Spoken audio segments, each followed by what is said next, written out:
Assalamu alaikum, dear viewers and my dear students.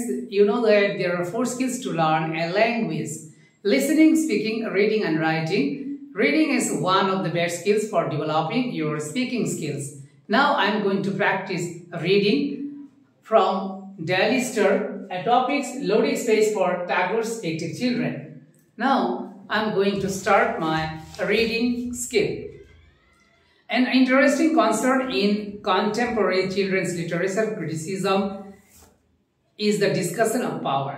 Do the fictive children in children's books concept delivered by the adult author have the ability to exercise their will and possess a voice? There are several possibilities there. The fictive children protagonists are articulated in realistic narratives where subjective and collective truths are voiced.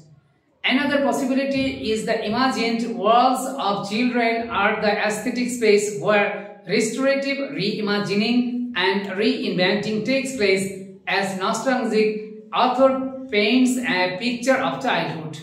Third possibility is that reader visits and explore defamiliarizingly innovative and fantastic worlds of fictive children is honored by the transformative experience. In short, a piece I examine Tagore's fictive children and their ludic space in wit to uncover their different forms of engagements. I do via some exemplary pieces from Tagore's children collections.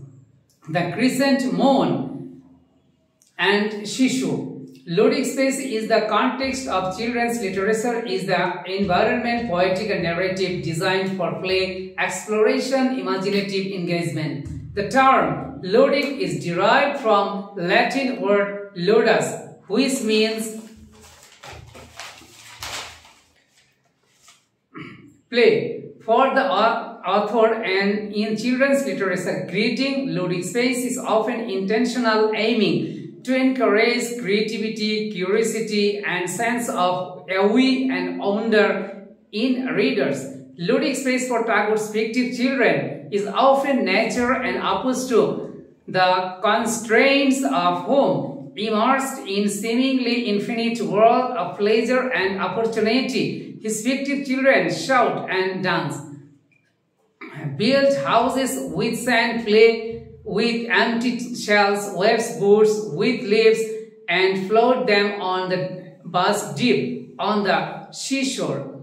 In Playthings, the children protagonist plays to his utter satisfaction with twigs, sticks, and mud pies, while the adults observer, the first-person narrator of the poem, struggles to cross the sea of desire, plays with costly playthings, gathers only lumps of gold and silver, and gains no inner peace. The adult observer and the authorial voice continues to build series, exaggerate, dichotomize between adult-oriented and child-oriented perspective in other poems. For instance, in The Last Bargain, the adult author goes through a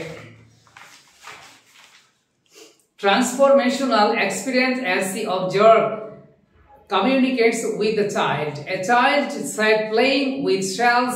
He raised his hat and seemed to know me and said, "I hired you with nothing." From thenceforward, that bargain struck, and in child's play made me free man. The fictive child exercised more power. Paper boats, where he used to generically launch his paper boats down running stream in a symbolic dream sequence, joint nature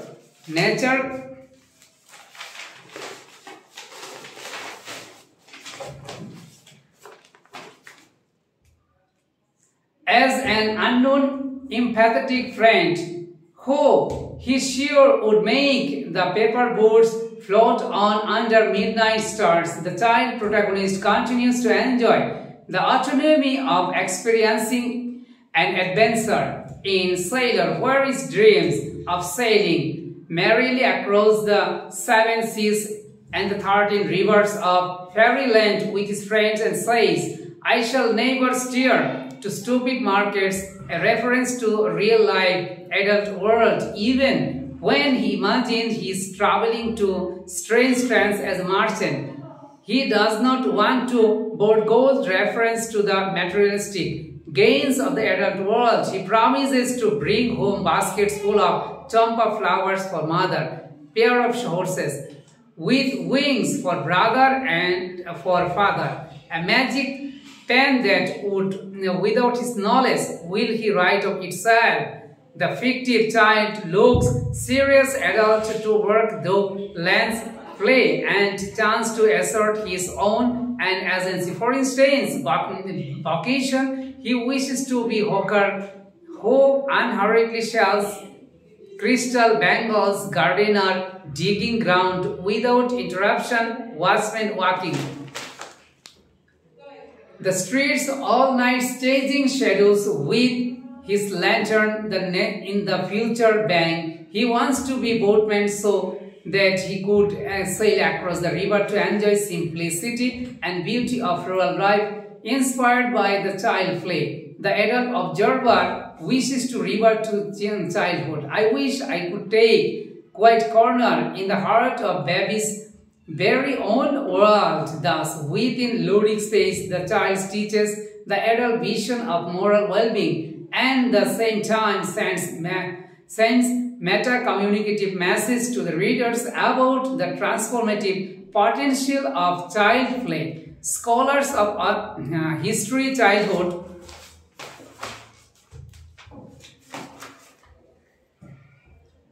contend that children embody a state of incoherence, purity and natural goodness, which is only contaminated when in contact with corrupt adult world. This realized version of childhood and romantic discourse via the hands of poets such as William Blake and William Wordsworth became enormously influential throughout the 19th and 20th century. The first generation of Bengali writers who came before Tagore popularized moralist account of the child as inherently sinful and in need of moral and intellectual training and reason. Countering the demonic child, the romantic inspired Tagore and his contemporaries sought rewrite fictive child naturally good, possessed and of its own special kind genius. The child as pure, fresh and free noticeable in Tagore's description of the physical attributes of child archetype, for instance, in smile and the child's lips. The adult's author from point of view, the mother discovers the glow of young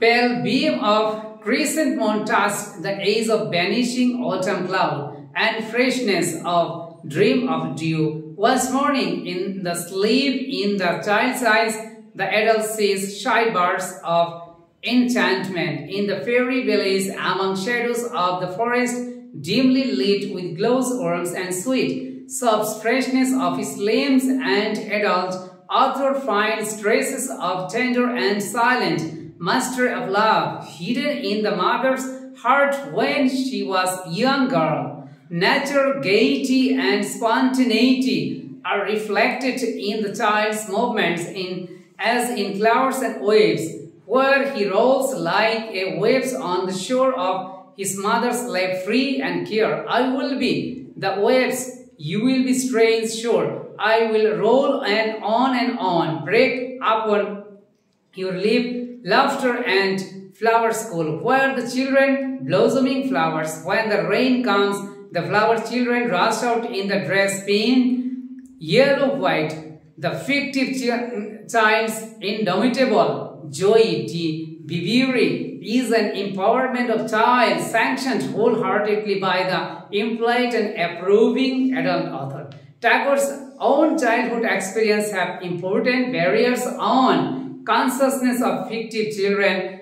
His nostalgia of his lost childhood noticeable in Tagore's portrayal of nature as a protective and formative force juxtaposed with the image of loving both and home and infinite world of bounty, pleasure and opportunity and nature the child with care sensitivity. In the beginning of fictive child, curious about origin, mischievously asked mother, "Where have I come from? Where did you pick me up?"